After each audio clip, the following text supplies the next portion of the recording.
So Yeah. I'm glad you're speaking up because you're next and take over. You can talk to Adam and start your talk whenever you're ready. Caryn Bird, so great to have you. We are going to ask you to introduce yourself. And today we're just focusing on what we do. We're not, not really, it's not selling anything. We're just offering ourselves up to all these people. And I am so grateful for you doing this because you're so fantastic at what you do. Awesome. Thank you. Yes, it's really good to be here. And I completely agree with you because I'm going to start, after I introduce myself, talking a little bit about where we are right now in our world, right? And part of, I feel, that is so important is focusing out.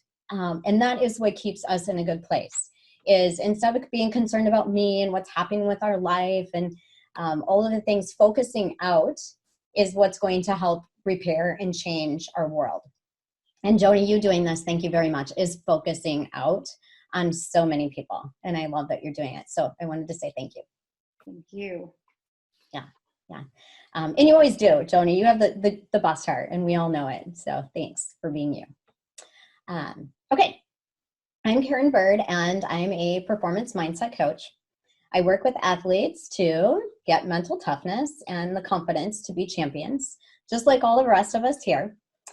We all know that there are hundreds of thousands of athletes on this earth, and the mental game is 90%. So when we, as hypnotists, therapists, and mindset coaches get to help athletes, it feels really good. And it's something that we all believe is a huge part of success. And so I'm going to talk about the power of your mind and how training the mental muscle creates mental toughness. I am in Wisconsin, Burlington, Wisconsin, and I have a private practice here and have been practicing for 15 years. What I want to do is teach you some strategies on how to get the mental edge and change your thoughts so that you can reach your peak performance every time you swim. Some of the tools and techniques that I use are, not only can you use them in your performance, but also in this time of change and uncertainty. And I want to talk about that for just a moment. I want to acknowledge, and I think that this is all on the top of our minds, and some of us, we want to stay in this positive place, but we have to recognize that this virus, this coronavirus, has woken us all up. Our lives have changed, right? So when we think about it this way, think about it more as we were going through life on autopilot. And Joni was giving us a great example as she talked about going to the grocery store and always choosing this one, a spice for the chili. It's autopilot. We don't think, right, Joni? And I think this virus has gotten us to this place where it's forced us to stop being on autopilot, just living our lives. I know for so many athletes, every single day, especially weekdays, we would wake up, athletes would wake up crazy early, train, go to work or school, train again, rinse and repeat. And it was autopilot. It's just what we did. And now, because we are forced to sit back, we are forced to have more time at home, we are forced to do online schooling or figure out alternative ways of training, we get serious about our priorities. We get to spend more time reflecting, spend more time with family, and we even get to take a look at, where we live and our surroundings and think about what we can do mentally and focus on our future, because this has pulled so many people together, just like what Joni is doing right now. And I think that we can look at it like this. It's a time for renewal of ourselves. It's renewal of our earth and our daily schedules. So my challenge is, as I start talking about mental toughness, is to stop the resisting, because we all know that we will get back to normalcy, but it's time to really start reflecting and make the best of this beautiful mess, right? Because it's a beautiful mess that we're in, that we get to stop drifting along in autopilot, and we get to stop and reflect and even pay attention to our thoughts, and we get to start living in the moment of slowing down. So in the end, when I'm finished speaking, I'm going to ask you a few questions and something for you to reflect on so that you get to start shifting into your new way of being, this new way of being for all of us. And thinking about it as if this is happening for us and not to us. And now this isn't only for athletes, this is for every one of us. Maybe this is happening for us. It's just a different way to look at it. Because in your wildest dreams, could you ever imagine not training 2, 3, 4 times a day? Like ever?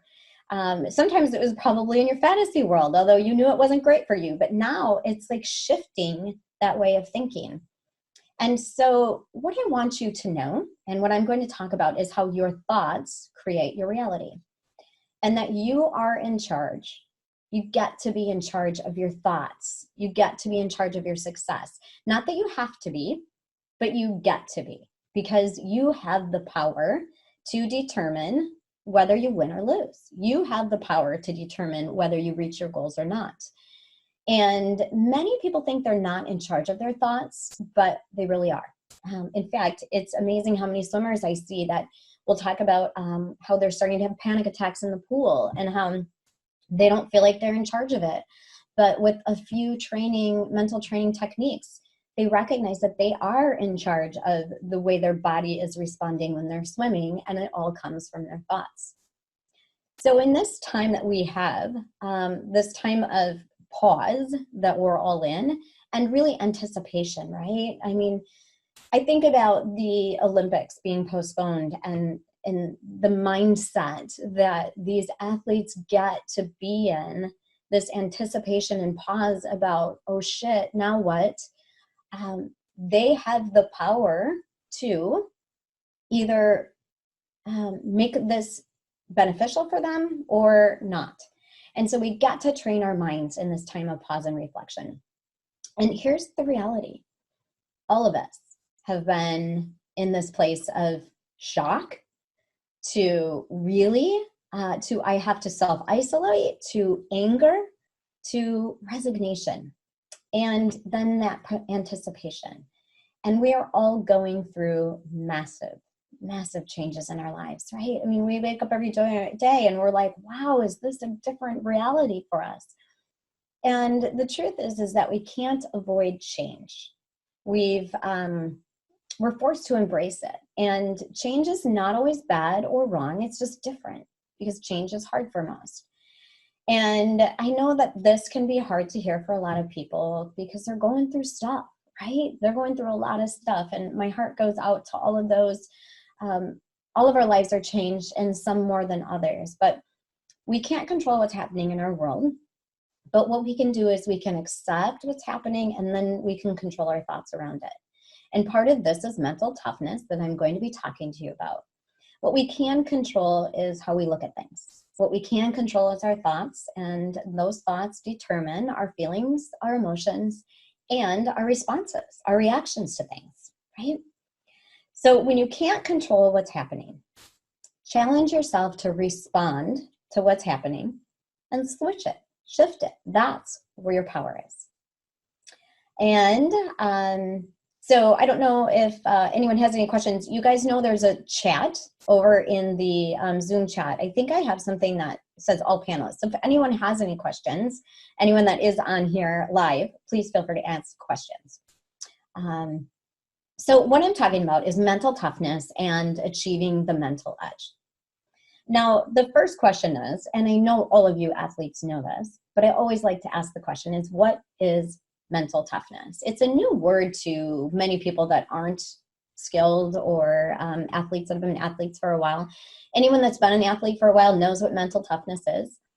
Mental toughness is really that staying in that peak emotional state, no matter what happens. That place of being in the zone, that place of the flow state, right? The last time that you really, really swam well, the last time that you finished up an event and you thought to yourself, that's awesome. I feel awesome. That's that peak emotional state. That's that place of mental toughness. But mental toughness means being able to stay in that place even when there's uncontrollables, right? Letting go of uncontrollables and resetting to a place of self-belief, a place of where your belief is stronger than your doubt. That's mental toughness. That place where as your competition gets closer and closer, or the big meet is coming up, that place of being able to not question yourself, to being able to be in control of your thoughts, and then to believe in yourself like the best athletes, like the champions do. And so I want to give you an example of mental toughness. And this is my son, who is a high school wrestler, who is a junior and was expected to, and I think he was ranked 3rd in the state, but planned on and thought that he was going to win state. He had every single piece of the puzzle. He had trained more than everyone else. He believed in himself. He had an incredible season. He knew who he was wrestling, that he was just as good as, if not better than, every single one of them. He was on top of his mental game, and he was ready to win state. And lucky for him, he has a sports hypnotist as a mom. And so the morning before he was about to wrestle state, we had a really great conversation about mental toughness and uncontrollables. And I remember prophesying to him, yes, you are going to win state. You have every single piece of that puzzle that you get to win state. And I'm so excited for you. And I love where you are mentally and physically, and you have everything it takes to be a state champion. But sometimes there's uncontrollables. And I just want to mention that if we have an uncontrollable, let's say you get an injury and you want to wrestle through it, or something happens that you weren't expecting, how are you going to shift out of it? And where is your mental game going to determine whether you're out of the tournament or you get to wrestle back? And so we had a really good conversation about uncontrollables and resetting and refocusing, which I'm going to go through in a minute, and what happens if there's an uncontrollable, and how do champions handle it. So I thought hopefully we won't need to use this conversation, but we'll see. So it goes in wrestles, and you have to win your first 2 matches on Thursday night, and then you go to the semifinals and you wrestle and win 2 matches on Friday night, and then you get to go to the finals. And if you lose on Thursday night, then you have to wrestle back like 8 matches to get back to the best you can do is 3rd in the state. And so supposed to be an easy match on Thursday night. And he wrestled, and he was winning, and he was wrestling amazing, and he was much better than this wrestler, so he absolutely should have. And right in the end, this one technique that this wrestler had was a headlock. And he was losing by 6 points, this other wrestler, and he headlocked him. And he got him on his back, and that was 3 points. And my son was winning by 6 points.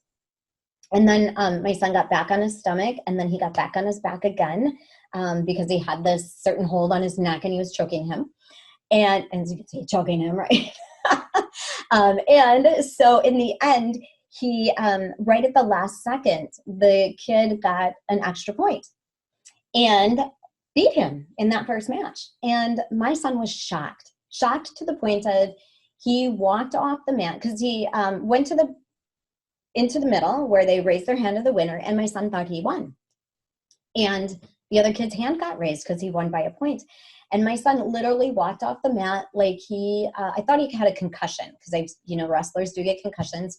I thought he was either choked out or had a concussion because he walked off in such a state of shock because he thought he had won that he could not believe it. And he literally looked like a zombie, and I thought he's injured. And come to find out later, he wasn't injured. He was just so shocked that he lost because that was not in his wheelhouse, right? So he had the confidence of a champion, but he had to deal with an uncontrollable now. And I was so thankful that we had that conversation about mental toughness and what do we do when things don't go our way. That is the mark of a champion, right? That mental toughness. And so I just thought to myself, gosh, I hope he listened to his mom. I hope he listened. And he did. And he was able to wrestle back all the way to the highest he could be, that 3rd and 4th place match for state. And I was so proud of him. And no, he didn't win, but he did put into place the mental tools and the mental toughness that it takes to be a champion. And I have told him many times since, that is what a champion does. It is not about winning state. A champion is able to reset, refocus, and come back like a champion. And it was so great to see. So that's an example of what is mental toughness, because we don't always win. We're not always going to win. And you know, that's the same thing with wrestlers. Even the best wrestlers, every now and then things happen, right? So how do we bounce back? How do we have that mental toughness and continue to keep that mental edge? And so the bottom line is that mental toughness is the opposite of negative self-talk. Because when my son stepped off that mat, and when you end up crawling out of the pool and you didn't do so well and you thought you were going to win and you didn't, you have two options. You have the option to beat yourself up and say, that wasn't what I was supposed to do. I don't feel good, make excuses, blame the pool. That's the opposite of mental toughness. Or you get to step out, you get to reset, refocus, bring on that mental game, and you get to start over as if it was your first swim, right? Your first event. That is mental toughness. You get to let go of that uncontrollable and start over. And so I'm going to talk to you a little bit about how to create that mental toughness. What does it mean to get the mental edge over your competition? Getting the mental edge, getting the mental toughness is when, an example of when you have two swimmers and they compete or they practice exactly the same amount of time. They're about the same when it comes to skill level, and they both believe in themselves. But the one that is going to emerge the winner, because we all know that fractions of a second count when you're swimming, right? Fractions of a second is the one that has the mental edge, right? And there's many things you can do to get the mental edge. But when I work with athletes, I teach specifically 5 tools. And these are the 5 tools that I go through when I'm working with them in order to help them get that mental edge, that mental toughness, so that they can step into that champion that's really inside of them. And those 5 tools are, the first one is mental log keeping. And mental log keeping is really just, what do you say to yourself about what kind of swimmer you are and how you swim? We can do this one of 2 ways. You can keep a log mentally in your head and recognize that what you say to yourself about the way that you swim makes a difference, or you can physically write it down. And physically write it down is, what am I saying to myself about what kind of swimmer I am? How many times a day are you really consciously saying to yourself, I am a great swimmer? Because we all know that the best athletes say it often. So the log keeping is about, how do you see yourself as a great swimmer? Now, I have many that will write statements and they'll say, I'll have them say, you know, I am the best on the team, or I am a great swimmer, or I am an Olympic athlete. And they'll say, but I don't believe I am. And my comment is always, I am your mental trainer. You are your own mental coach. I don't care what you think, just say it. Because when you say it, you start to believe it, right? When you believe, you achieve. But when you say, you believe. And so that's that log keeping, is what do you say to yourself about who you are? And if it's not in line with what your goals are, then switch it up. Pretend as if it's already happening. And so that's mental log keeping. The second of the 5 tools for getting the mental edge is goal setting. We all know if we don't set goals, we won't reach goals. Now, goals are really important for us to set, and specific goals, right? We talk about SMART goals, specific, measurable. I don't know. I'm trying to think what the rest are.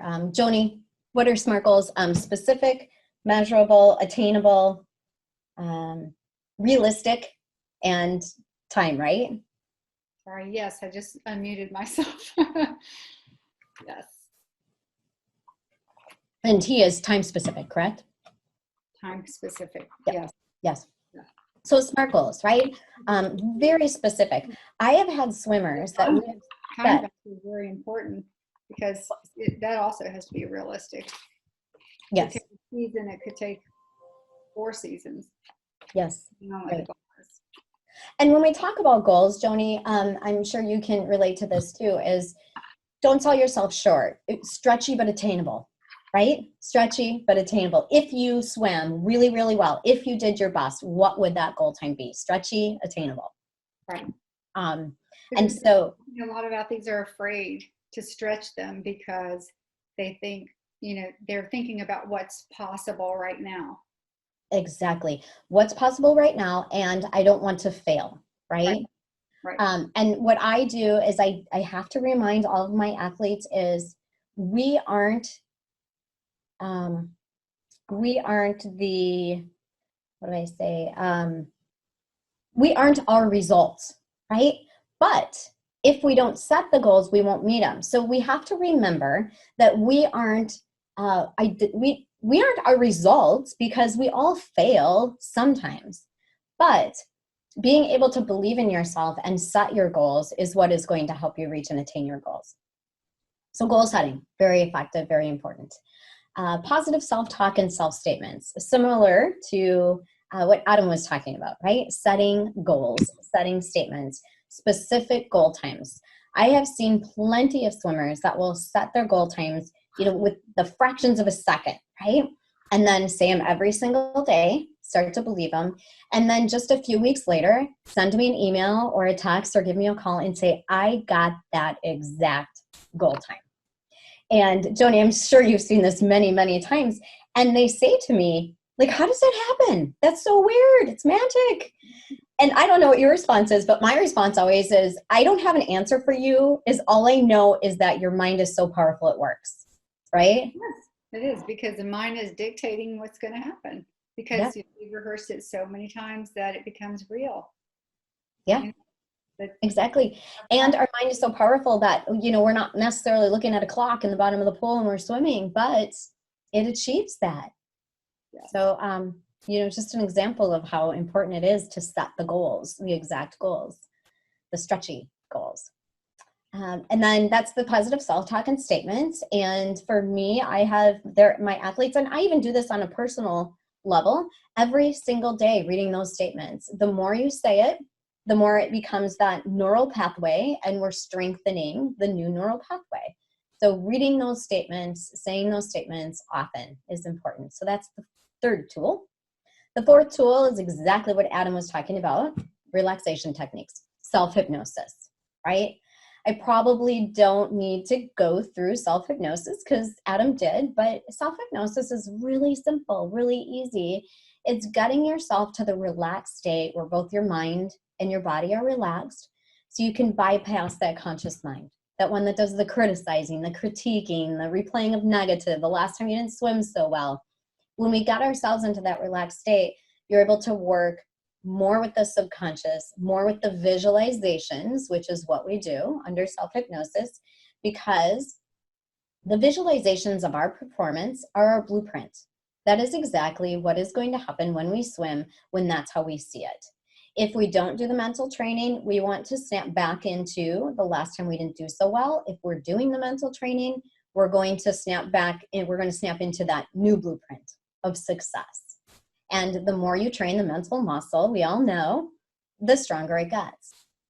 An example of training that mental muscle is that if you were to imagine your mind as an Olympic swimming pool, and each day you put 2 or 3 drops of red ink into the pool. And then for a few days, a few weeks, you might not see any big change in color of the pool. But however, if you continue to do it, just a couple months later, you'll have a completely red pool. And even though the change is slow and gradually, it eventually happens. And that's exactly what happens with your mental mind. So mental training is just as important as your physical training. And it's the same thing. The more you do your physical training, the more you lift weights, the stronger you get. Your dry land, the more you lift. And then it's the same thing with your mind. The more you practice, the stronger it gets. So you get a choice to be your own mental coach and not practice, and the negative wants to creep in because that's what our minds do. Or you can practice the positive and you can see the results physically and mentally. And so the relaxation techniques. And the fifth tool of getting that mental edge is the guided imagery, the visualizations. And that is that blueprint that you have created in your mind of what does the perfect swim look like. Now, as we know as hypnotists, that is what we do as sports hypnotists, is to help that mental mind. So with our audios, with our hypnosis, we help you guys as athletes create, what does it look like in your perfect swim? And when your mind finally accepts that, your mind can't tell the difference between future and present and fantasy and reality. So when you see yourself in the perfect swim and even standing on the podium or getting that first place medal or reaching that goal time or qualifying for something, you actually have already said in your mind, there's been studies done, I've already done it, I'm just going to do it again. That subconscious can't tell the difference. And they've done studies even at Harvard on people that are under hypnosis and use visualization to create blueprints. And the same areas in a PET scan will light up in their brain as the ones that have already done it, the ones that are physically touching or seeing something. And so that is how powerful it is. Adam, smarter goals work too. Yes. What else did he say? Emotional. I feel good about it and resilient. It'll work long term, so it's worth the effort. Yes, and that's all those self-talk, right? Self-affirmations. Adam, feel free to drop in if you have anything you want to add. I think it's only going to enhance this. So yeah, feel free to drop in if you have anything you want to tell us. So the 5 tools, I'm going to repeat them real quick. Mental log keeping. What do you say to yourself about how you swim? And anything you want to say, Adam, hop in. I'd love to hear, because we all have different experiences, right? Well, you have invited me. So if I sat here quiet, I think, oh no, I feel like I'm ignoring you. I only added to your SMART goals, and it was something somebody taught me a few years ago. That SMART goals are wonderful. And it depends on the acronym: smarter, measured, achievable, realistic, timed, wonderful. But somebody threw something in for me that was smarter goals, ER. And I thought, what the hell's smarter? And number 1 is E, emotional goals. You think, oh God, I've got to feel good about this. There's no point in having a goal unless you want it, unless you feel like you're going to have a great time. So emotional goals, oh God, that's important to me. And the other one is resilience, the smarter resilience in the goal. Is this goal going to be sustainable? Is it going to stand the test of time? No point in me putting a ton of resources into something that's just going to go up and gone. So smarter goals. So there we go. I just add to what you're doing because you're doing great. Resilient. I love it. I'm adding that in. ER. Emotional resilient. That's the beauty of having a collective experience like this and bringing all that we have together, because we all have tidbits of information that we can add to what we're doing and share. I think. Yes, absolutely. Right. Yeah. Absolutely. Awesome. Okay. So thanks for sharing that. Teamwork, by the way, coaches and parents and athletes watching. This is teamwork. Yeah. Together, everyone achieves more, right? Yes, absolutely. Nobody knows everything. What's that? Nobody knows everything. Right. That's right. There's always more we can learn and offer, for sure. Yeah. Exactly. All right. So the 5 tools were the mental log keeping, the effective goal setting, the positive self-talk and statements like Adam talked about just this last session, the using relaxation techniques, self-hypnosis, and the guided imagery and visualizations. And that's that blueprint of the pictures of what you want to create. And so what I wanted to talk a little bit more about is how to, when you're creating mental toughness, how to control the uncontrollables in your mind and how to thought stop. Okay, I'll talk about that in a minute. How to thought stop. And thought stopping is really effective. Thought stopping is being able to take a negative emotional state, to literally stop the emotional state and to replace it with positive. When we have a negative thought and something like I'm not as good as, or I'm never going to win that race, or he or she is better than me, a negative thought, it actually releases catecholamines in our body. And catecholamines tense us up and we get tight. And we know that when we want to swim and compete, we want to be loose and light, right? We want to be smooth and fast. And so when we release, when we have a positive thought, we actually release an endorphin. So whether it's having a really great workout, we think of releasing endorphins then, or we have a really great swim, or someone says something to us like, you have beautiful eyes. it releases an endorphin, whether it's a comment from someone else or the inner mean girl, the inner mean guy, or a positive thought from ourselves that releases the endorphin, the inner mean guy. That is inner mean girl. That is that thought that our best friend, someone that loved us, would never say to us, but we tend to do this in our heads. And mental toughness is being able to stop the inner mean guy, the inner mean girl, and replace it with positive. And thought stopping, if you think about it this way, all events are neutral in our life, right? And whether we win a race or an event or lose, it's neutral. It's how we look at it that makes the difference in who we are, how we perform, and what we're going to do from today forward. So next time you don't do so well, next time you don't believe in yourself, that self-doubt starts to creep in, you can think to yourself, hi Selena, that event was neutral and I get to choose how I'm going to respond to it. Now, an example of that is we as human beings are the only beings on the earth that like to blame ourselves, blame other people, and take events or things that have happened in our life and put meaning to them. Dogs don't do that. If anything, let's say something happened negative to a dog, they let it go. They don't ruminate on it. They don't get anxiety. They don't stress over it. And they don't let it affect the way that they're going to be tomorrow or even treat you. But we as human beings tend to take events and put meaning to them. And so mental toughness is to be able to have something that happened that's uncontrollable or that you didn't expect to happen or you didn't do so well because you've used all these mental training tools and techniques and you expected to win. That's being able to take that event, look at it as neutral, and then reset and refocus, right? So a really simple and easy thought stopping tool is to recognize when you're having a negative thought, recognize when you're feeling self-doubt, recognize when your inner mean girl or your inner mean guy is coming out, recognize when you're beating yourself up. And then thinking to yourself, this isn't serving me, this is neutral. Take a deep breath. Imagine a stop sign or a railroad crossing. And as you exhale, say to yourself, relax, and replace it with a positive thought like, I've got this. I'm a champion. I can do this. You're replacing the negative, releasing catecholamines, with the positive, the endorphins, that release of, I can do this. I've got this. I know I've done it before.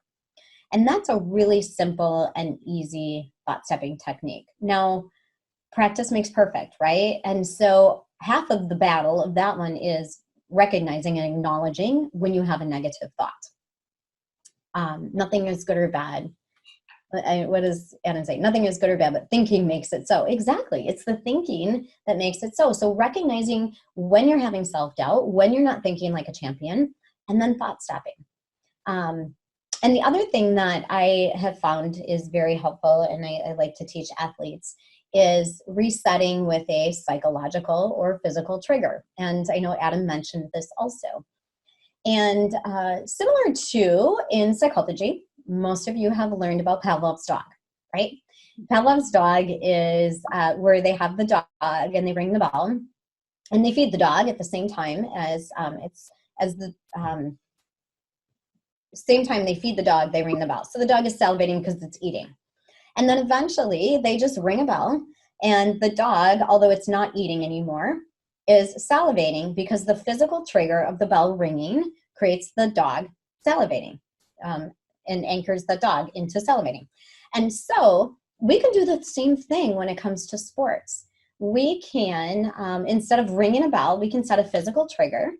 And instead of salivating, we can reset, refocus, get our head back in the game, and get back to that place of believing in ourselves, right? That being in the zone, being in that flow state. And so like with swimmers, there are many different things you can do. You can, whether it's touch your goggles, slap your legs, snap your fingers, have a physical trigger that when you do that, you recognize, switch, and get back in the game. Now, how we do that is practicing self-hypnosis like Adam taught. When you do that under self-hypnosis, you're solidifying it into your subconscious.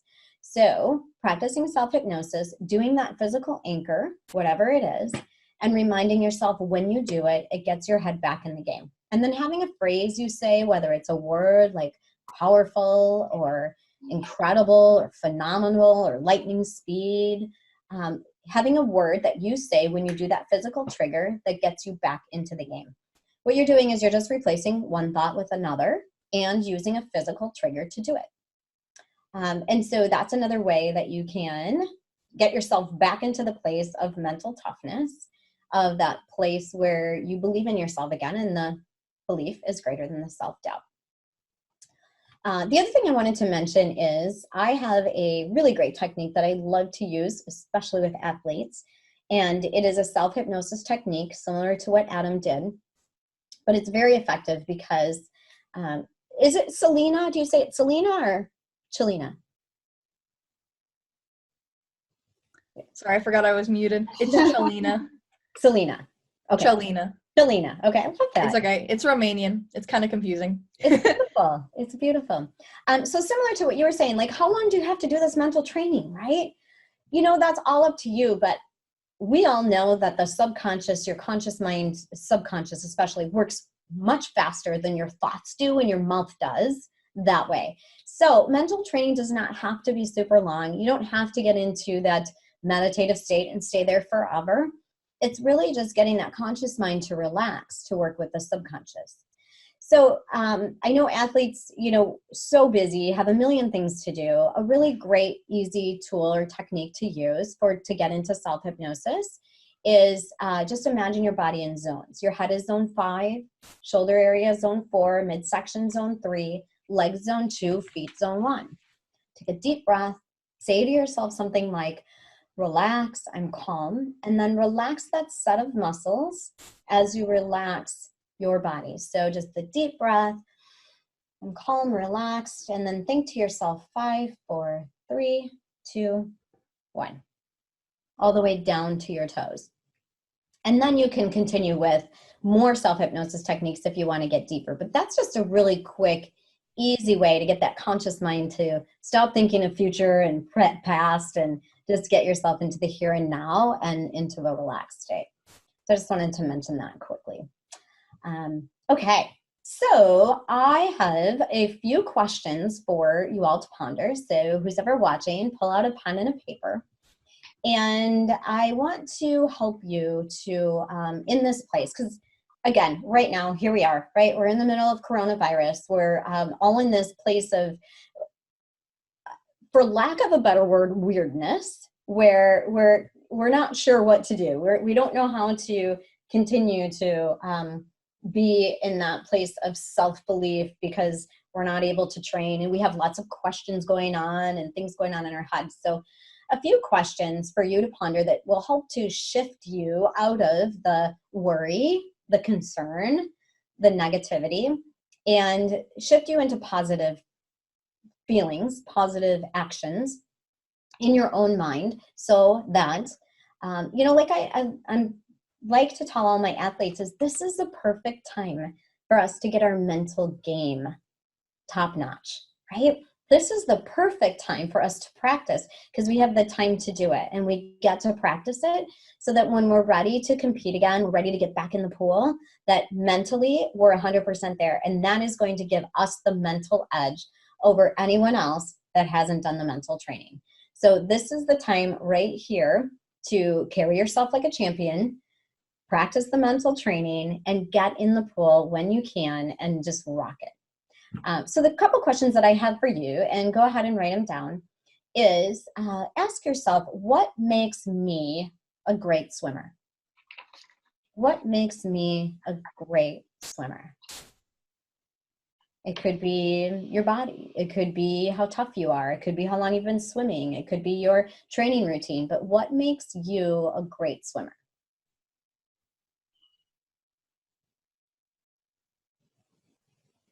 Or a great coach. Or a great coach, right? Because we are Or a great parent. Or a great parent. Yes, exactly. We can tailor this any way. Exactly. What makes me so great? A lot of times, you know, we don't do that, right? We don't reflect on the successes we've had. So that's another really great question is, what have I accomplished in the last 6 months to a year? Because we have a tendency to think about what we haven't done well, but think about, what have I accomplished in the last 6 months to a year that gets me to where I am right now? And then another one that you can just to think about is, what can I focus on now? What can I focus on now? Similar to what we were talking about, getting that mental training together, maybe lifting weights, doing your dry land training. What can I focus on now to make me better when I do get to compete again? Similar to the same question is, what can I do to expedite my success when I start competing again? What can I do so that when I start competing again, that it will expedite my success?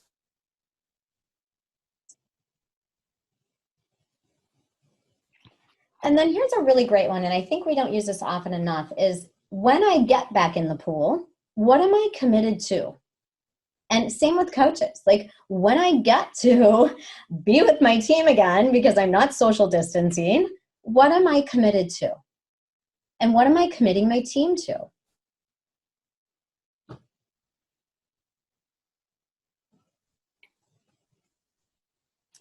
And then, what am I doing now that will allow me to have what my competitors will never have? What am I doing now that will allow me to have what they will never have? That's my favorite one. Yeah, I love that one too. Because, and I tell all of my athletes the same exact thing, is that when we truly believe that we've done more than anyone else has done, we've now told ourselves that we deserve it more than they deserve it. Ah. And when we deserve it more than they deserve it, darn it, we're going to make it happen, right? So what have I done that they haven't done, that they will never have, that I get to have? Yeah, that's one of my favorites too. And then the last one is, just think about, what resources can I reach out to while I wait? What kind of support can I get? We are all here to support you. Joni, loving that you're doing this, right? For the coaches and the parents and the athletes, what kind of support can I ask for so that while I wait will help me when we're ready? So it could be, reading books, reading blogs, watching video trainings, or even getting services that'll help you with your mental toughness, your mental mind. So what can I do now while I wait, so that when things get back to normal, I've already got that mental edge? Yeah. So, all right. Those are great questions. Yes. All right. So that's pretty much, I would love to answer questions or anything. Anything that you have, Talina, that I was going to say that I really love the one about committing to something. So like, what am I committed to when I get back? Because I think all of us have unspoken loyalties to things. And so we're always going to say, like, I am like always like family over like sport or something. Like, I'm always committed to my family, or I'm always committed to making sure that one teammate that I've always helped like get closer and improve in something, I'm committed to that. But we never like speak it into existence. And so I think that was like, of course you were speaking the same words that are in English, but I had never registered it in the way that you told me. And I was like, oh my God, revolutionary, which is the like power of English, I think, and also the limitations, because then you always think of like, oh, do I have the right word, blah, blah, blah. But I actually do have one question. I do apologize. I was out for a little bit. My mom and I keep on bothering each other. But I wanted to ask you, I heard you say a word that I was thinking about using in my presentation, but I'm curious how you use it. So I just want to make sure I understood it. You were talking about, okay, I have my notes.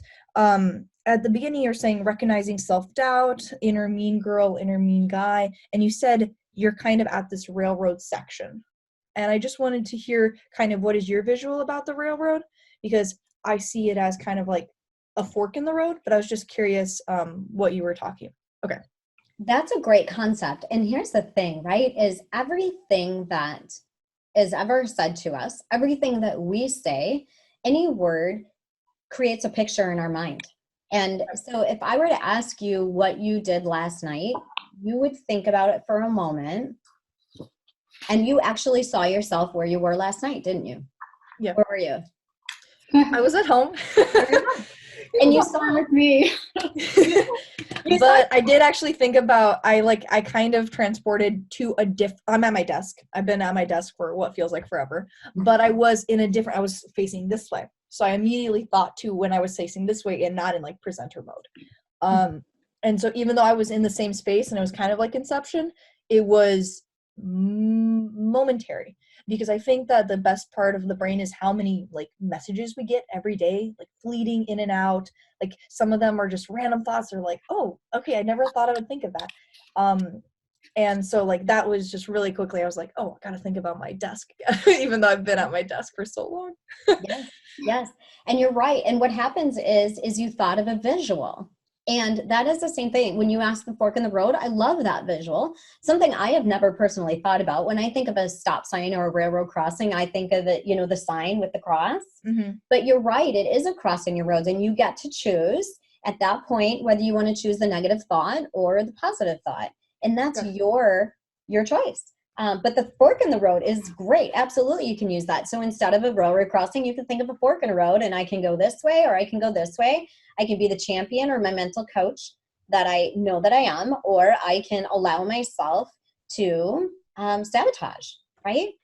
So yeah, great question. But you can absolutely do that. You can think of branches on a tree, because there are a lot of different ways you can go. It's not polarized or black or white. Yeah, especially with our minds, right? Yeah. I always have athletes, and you know this, Chelina, think of being your own inner coach, because coaches are so great, and they provide you with the physical training you need, the technical training, and often the best they can in the mental training. And some have different varying degrees, whether they've been trained by some of us or clinicians similar to us. But either way, I think that we ultimately, when you get behind the blocks or you're on the baseball field or playing soccer or ice hockey or many of the things that we work with, volleyball, ultimately you're standing there in the moment with you and you. Your teammates are around you, but what's in your head and what's motivating you and what you've got back there subconsciously to be able to perform, it's all you and you in the moment, right? Behind the blocks. Yeah. Okay. So I always say, I like to listen, as we listen to and discover that self-talk, and we talk about those uncontrollables and we can plan for those. I always say, well, I'm going to repeat back what you said to me. And then I'm just going to ask you a question and ask you to make a decision. Are you right now in the moment, in the way you're operating, are you a coach that you would hire or fire for yourself? Right? Yeah. And I do that with myself right now in the moment. Even doing this presentation, whether it's this or today we're talking about expanding the identity, because we don't want to identify as just a swimmer or an athlete or a hypnotist or psychologist or a student. We need to expand this so we can feel successful doing the things that we're capable of doing right now. But it's just a great way to look at things when we feel negative or we feel down. Just kind of say, well, I'm feeling down. Maybe that's because I'm grieving. I'm reacting to something that makes sense. Or am I feeling down because I'm not coaching myself very well? I'm not coaching my mind very well. Coaching the unconscious mind and using the conscious mind to direct that. So when you make that shift, we're using the conscious mind to direct ourselves to a better coach. Yeah, I love that. Exactly. And Adam said, and he's right, something that he's considered in every day, considering the things so far, what's the one thing that I have not done that can make all the difference now? And that's a really great concept, right? What have I not done so far that can make all the difference. Yeah. Do you want to expand on that at all, Adam? But I love that. I'm going to think about that daily. You're generating thought for all of us now. Yeah. My brain is going to that place, right? So I like double an negatives. answer. I like double negatives, and I like mind-bending language, because it kind of trips the brain up. Because, as you know, through hypnosis, we think habitually all the time. So we tend to think in the same patterns in the same ways. And sometimes we need someone to linguistically trip us up, or to throw a thought in that makes us go, what? That alters our way of thinking. So I just threw a little thought out there that was, in every day I've been considering so far, what's the one way I have not that can make all the difference now? Okay, so I just saw Chelina there go on a bit of a, what the? Well, Adam, could you say that again? Yeah, Okay. please. Yeah, Chelina's gone on a complete Like, mind can you bend. slow I'll down? slow it down. And this is really good for cognitive people, because it really makes their brain hurt. Yeah. In I love every way I've considered things so far, what's the one way I have not that can make all the difference now? So really consider that, Chelina. In every way I've considered things so far, what's the one way I have not that can make all the difference now? I love that. Yeah, me too. You like that?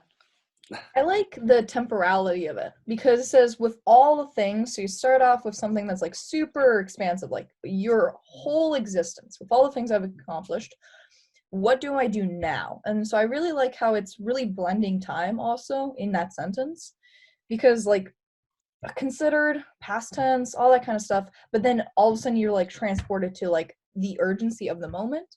And so that was really cool, because even playing with the syntax, I think, so my first language is Romanian, and so I think a lot in Romanian. So I'm talking about code switching in my presentation a little bit, but I think sometimes better in Romanian. And I always, like, some people will be like, are you a native speaker? Like, what's wrong? Because I change syntax so often. So even when I was hearing that, syntax is so valuable. So. Yeah, very much. It's really good. You picked up on the temporal switching really quickly. Most people don't do that. Say hello to Jeffrey on the screen. Hi, Jeffrey. And let's thank, you haven't seen him yet, but my husband, Dr. Larry Knighty, for making it possible for him to be here. we weren't able to get him on the screen. Awesome. So anyway, Caryn, I wanted to say something. I could say a lot of great things about what you were saying. You know, we parallel a lot, you know, in our thinking and the way we approach working with athletes. But I like this question. Anyway, it had to do with when I get back, you know, to being able to train again. I like the question about where, you know, in the last 6 months to a year. What was your exact question? Basically, it said, as you're looking at those things, how will that make you better moving forward? But there's a couple things I like about the idea of reflection, let's just say. Mm-hmm. So reflecting on the last 6 months to a year, and even future pacing to the next 6 months in a year. But in terms of reflection, I personally have been doing this, and I haven't had time to do it until now. Mm-hmm. Even though I really believe I've been busier than ever, I work better in a crisis. So this works for me. I'm able to work longer, harder, and, you know, with more tenacity, but that's just who I am. Mm-hmm. But I've also had moments where I just was able to sit back, take the time on purpose, and reflect. And I realized how much I've done, not just in the last 6 months or 12 months, but 4 years. I went back 4 years, and I started looking at all the things I've done, and I thought, wow, I need to celebrate this. And yes. I need, because and reflect on the learnings, you know, and not just the obvious, you know, what I went to teach people, but what I learned, and really enjoy this, really sit here and say, congratulations, you. Yes, I agree. And we don't do it often enough. And when you really do step back and you realize, whether you're a swimmer, like how many seconds you've taken off, or when you really step back and reflect on that, you get to celebrate. Just like you said, we don't take the time to celebrate. Wow, I actually did improve this much. Right. So yeah, I agree. Right. And I think this is a perfect opportunity and a great time and an important time for all athletes, coaches, parents, and people to do it. And I have a podcast coming up with, I mentioned earlier, with Annie Laser, and I'm excited for you all to hear from her, because she's had a long journey of resilience and reset and going long periods without results, but understanding that at the core of her identity, that the hard work that she was putting in was, it was headed somewhere. Yes. Didn't know when, where, and trusting that. And sometimes I think when we're working on projects and they don't work out exactly when we want them to or how we want them to, we can get very discouraged. And so her message is important. And, obviously she's number one in the world. And so she was feeling really confident about getting her spot on the team, the Olympic team.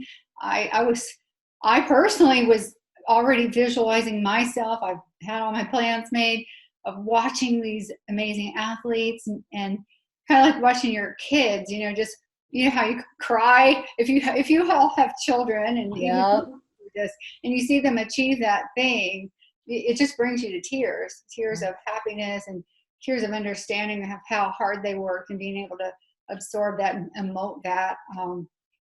So I think that we are adjusting to that being postponed for who knows how long, but still having that greater understanding that it will happen.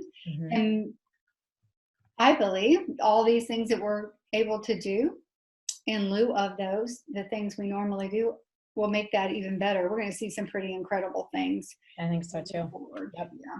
Yeah. So, good. So there are many encouraging stories. So I appreciated that story about your son. And, Annie has a story. I've had a local swimmer who was able to get a best time by visualizing the meet that wasn't in a time trial that wasn't sanctioned.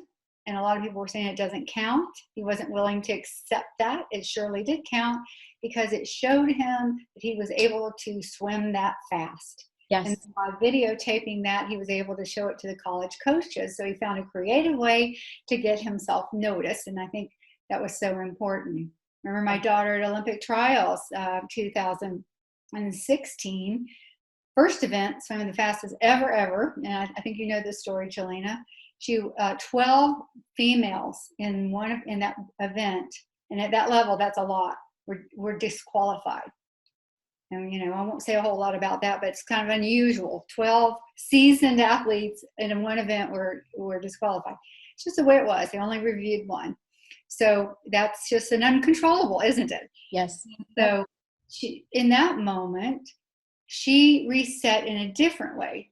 She quickly shifted to and you can imagine, you see it on the board and you're absorbing that and loving it, and then you see the other thing on the board where you know what happened, and then your mind, there is a little fork in the road there, and it's quick, and she handled it beautifully because like a champion, because she internalized, I swam that fast. That's where I am right now.